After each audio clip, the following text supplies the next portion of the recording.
امیر المومنین حضرت علی علیہ السلام نہج البلاغہ میں ارشاد فرماتے ہیں،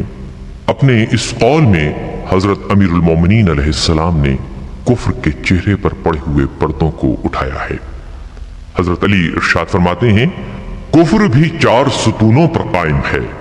حد سے بڑی ہوئی کاوش، جھگڑالو پن، کجروی اور اختلاف۔ تو جو بے جا تعمق و کاوش کرتا ہے وہ حق کی طرف رجوع نہیں ہوتا، اور جو جہالت کی وجہ سے آئے دن جھگڑے کرتا ہے وہ حق سے ہمیشہ اندھا رہتا ہے، اور جو حق سے منہ موڑ لیتا ہے وہ اچھائی کو برائی اور برائی کو اچھائی سمجھنے لگتا ہے، اور گمراہی کے نشے میں مدہوش پڑا رہتا ہے، اور جو حق کی خلاف ورزی کرتا ہے اس کے راستے بہت دشوار اور اس کے معاملات سخت پیچیدہ ہو جاتے ہیں، اور بچ کر نکلنے کی راہ اس کے لیے تنگ ہو جاتی ہے۔ شک کی بھی 4 شاخیں ہیں: کٹجہتی، خوف، سرگردانی اور باطل کے آگے جبیں سائی۔ چنانچہ جس نے لڑائی جھگڑے کو اپنا شیوا بنا لیا اس کی رات کبھی صبح سے ہمکنار نہیں ہو سکتی، اور جس کو سامنے کی چیزوں نے ہال میں ڈال دیا وہ الٹے پیر پلٹ جاتا ہے، اور جو شک و شبہ میں سرگرداں رہتا ہے اسے شیاطین اپنے پنجوں سے رونڈ ڈالتے ہیں،